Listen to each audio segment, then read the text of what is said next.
What is the strongest argument for God? John Lennox answers that question, but it turns out not to be very helpful, because Lennox isn't interested in the facts.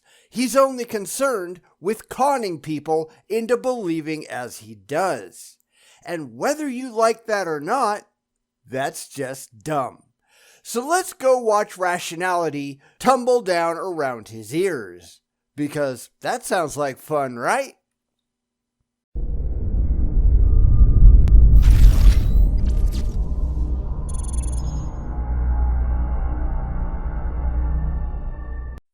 I've had a couple of people asking for John Lennox videos for quite a while now, but I always had a hard time coming up with one. His material tends to be either very long, an hour or so, and that's certainly not amenable to making a response to, or very, very short, just a snippet in the 30 seconds to a minute range. And that doesn't make a good video either.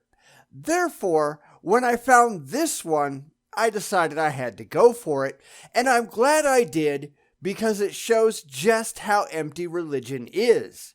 Religion is a scam.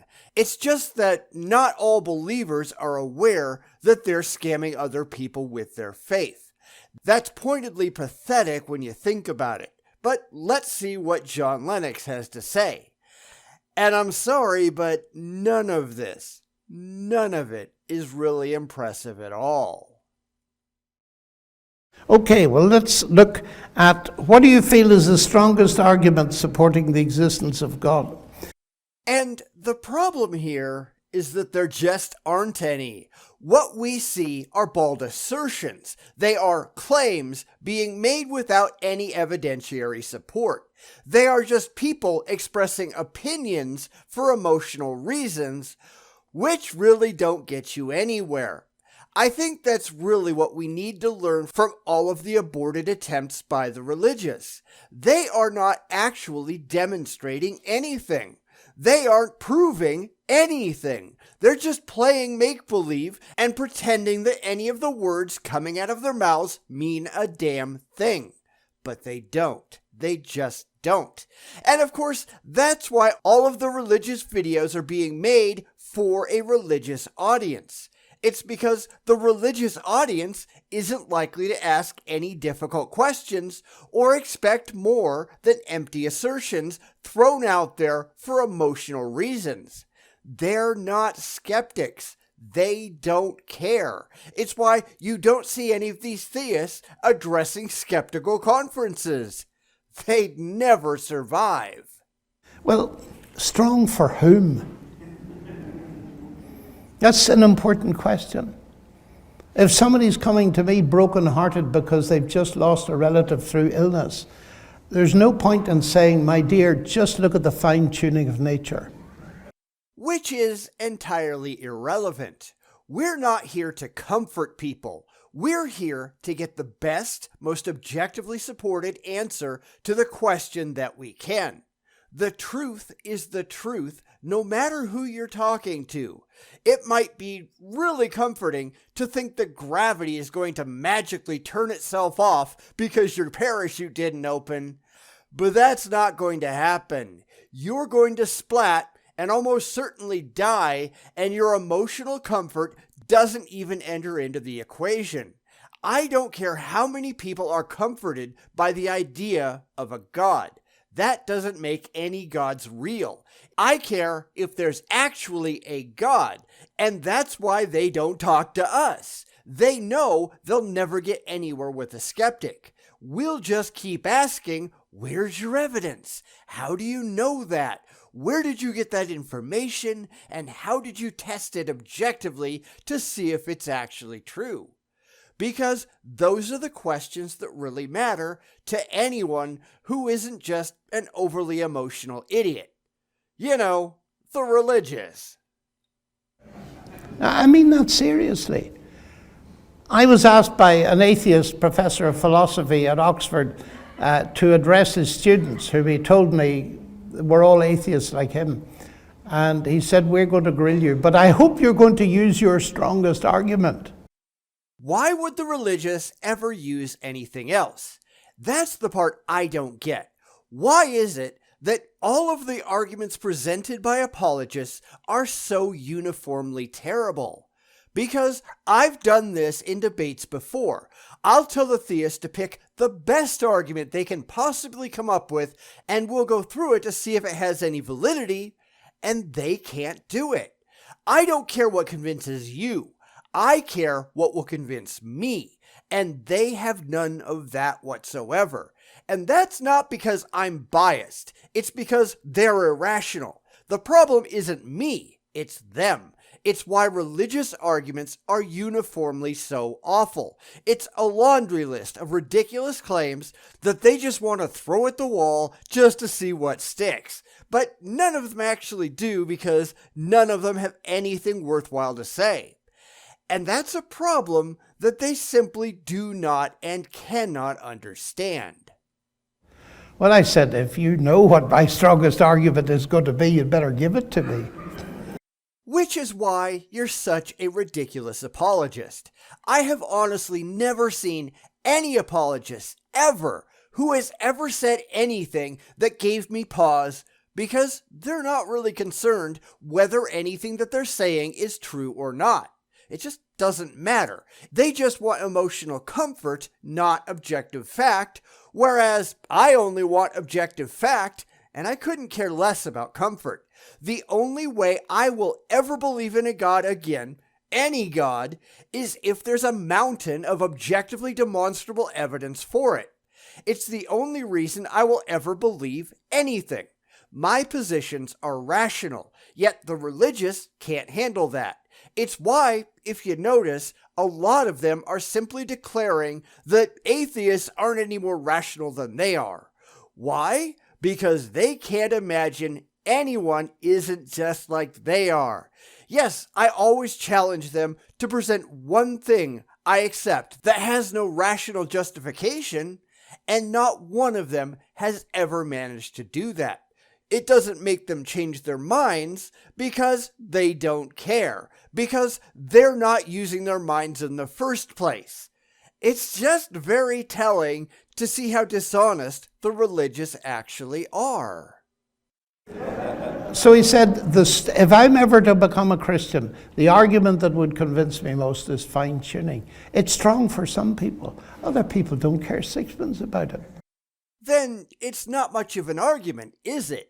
If you're going to set out an argument such that any reasonable person is going to look at it and find it convincing, then you've got something worth talking about. Yet the religious, as we all know, have absolutely none of that. It's why they're trying to match the argument to the individual instead of just having evidence that would convince any reasonable people. They are simply not concerned. The evidence for evolution, for example, is overwhelming. There it is. Go look at it.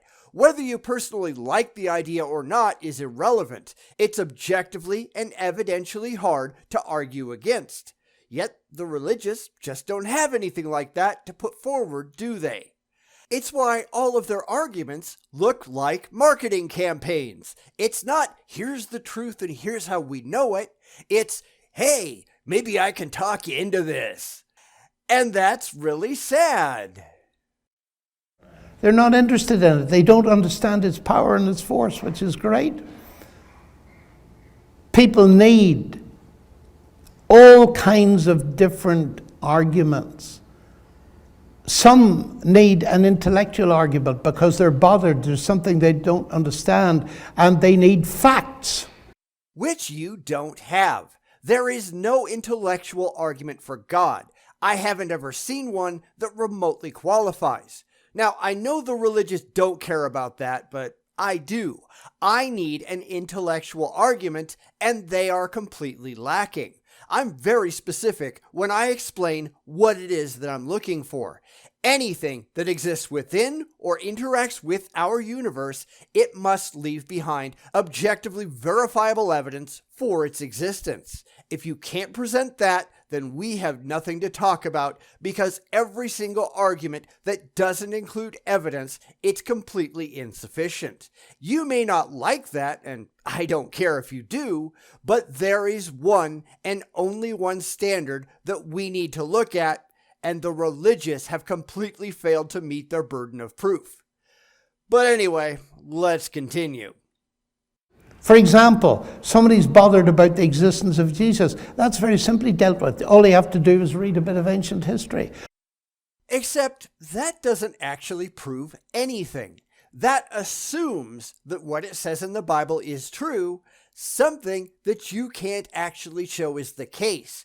It's why historians require multiple independent sources to validate anything actually being historically reliable. The Bible has absolutely none of that.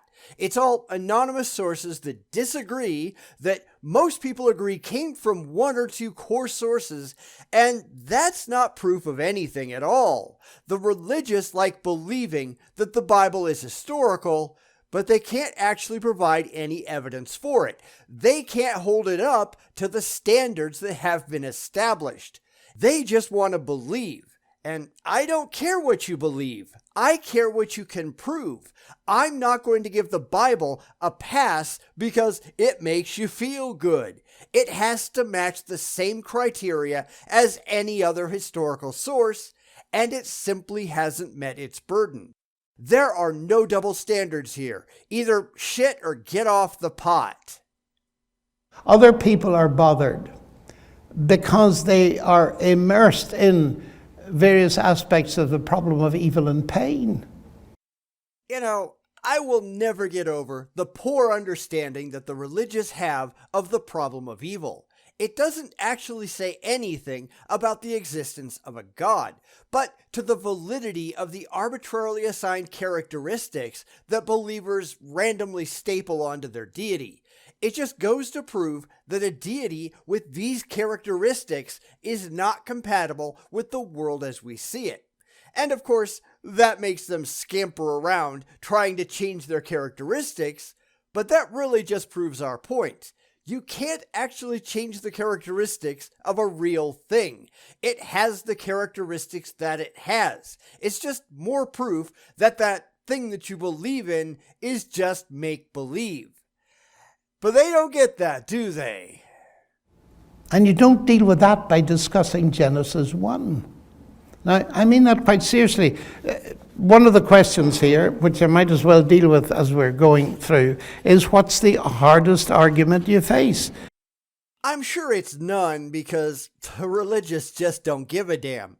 And anyone who has seriously tried to debate the religious would know that, because anything you pose to them, they just brush it aside because they're only in it for the feels, never for the facts.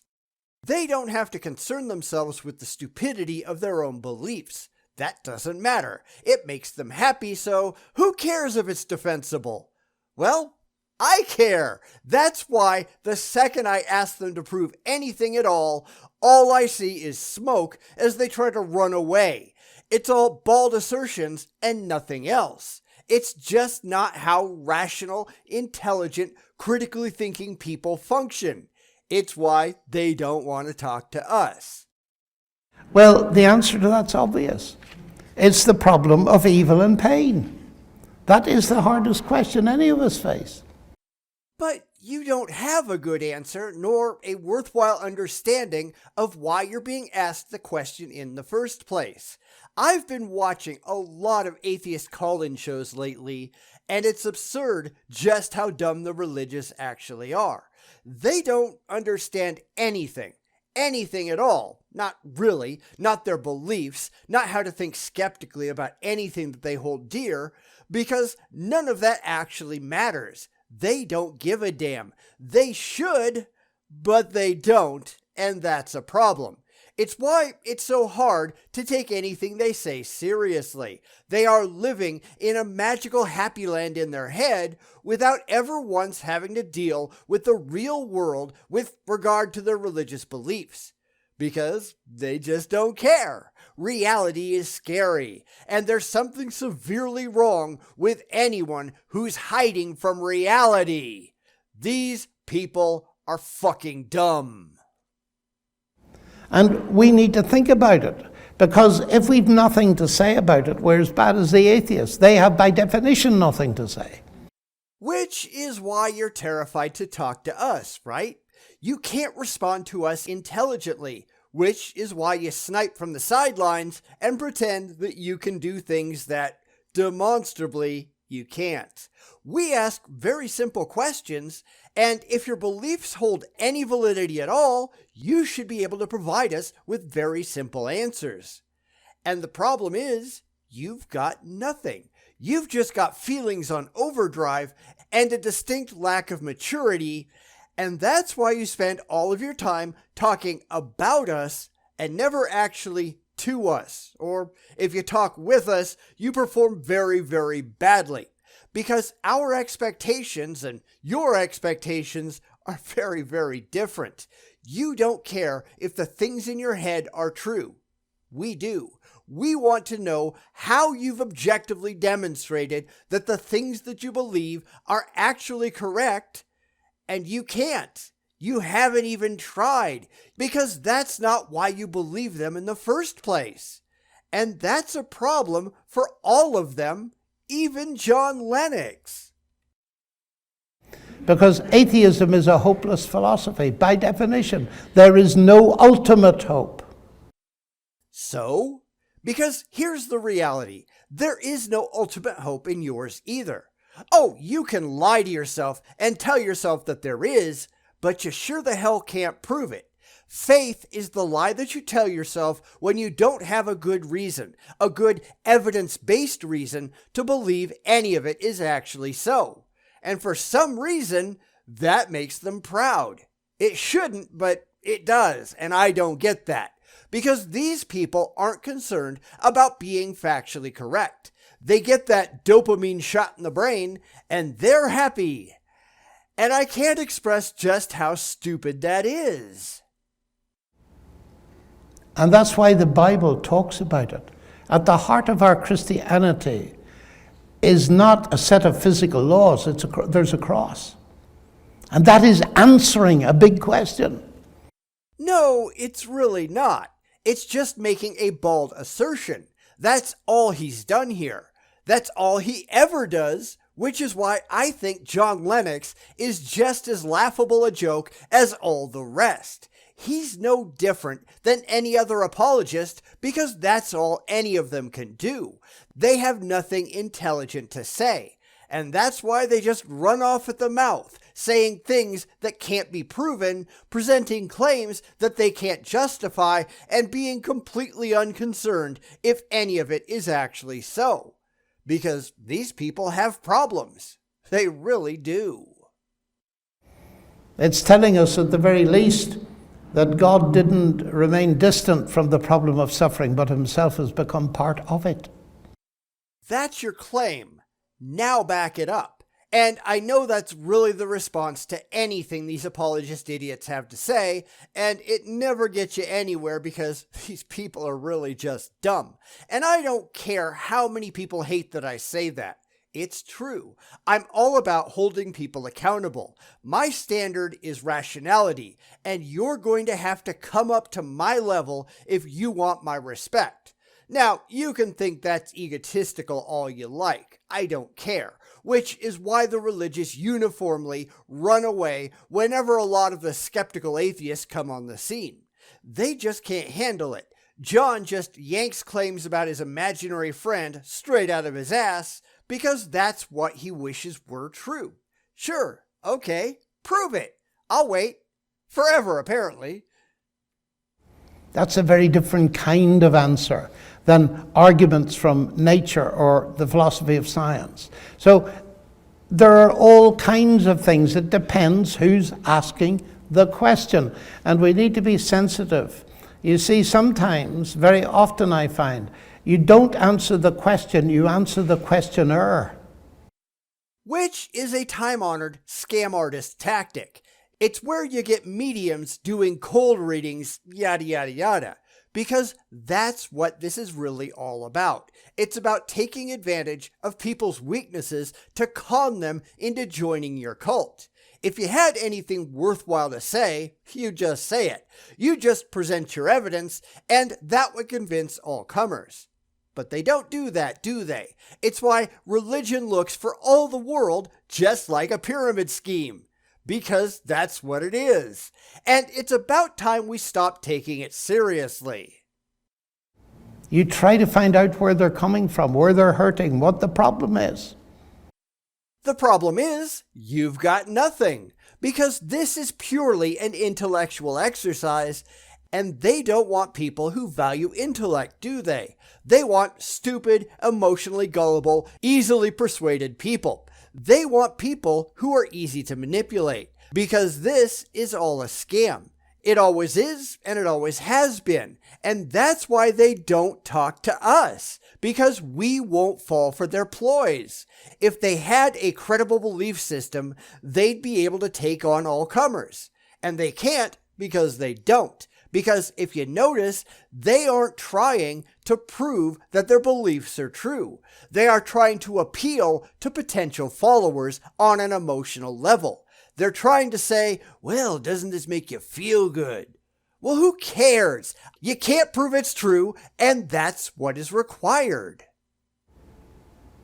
I never forget first learning this at Cambridge in college at dinner. They used to provoke me, of course, because they liked mocking my Irish Christianity. And one night, a chap, but he was a very big chap as far as I remember, and a Christian had asked me to explain why I believed in the resurrection. I was trying to keep my voice down, but of course, the lower I put my voice, the quieter the table became. And suddenly a student thumped the table, all the spoons and forks jumped.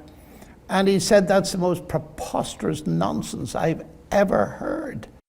It's pretty damn close. But of course, Christians don't care. That's why there's such a fundamental disconnect between us and them.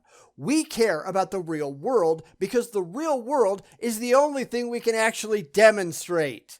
They don't. We care about evidence, logic, and reason. They don't. We care if the things that we allow into our heads comport well with objective reality. And they want absolutely nothing to do with that. They only want emotional comfort. They only want to feel good about the crazy crap that they believe. And that's stupid. It really is. Not just for religion, but for anyone who does it in any way. Someone asked me recently why I care about truth over comfort.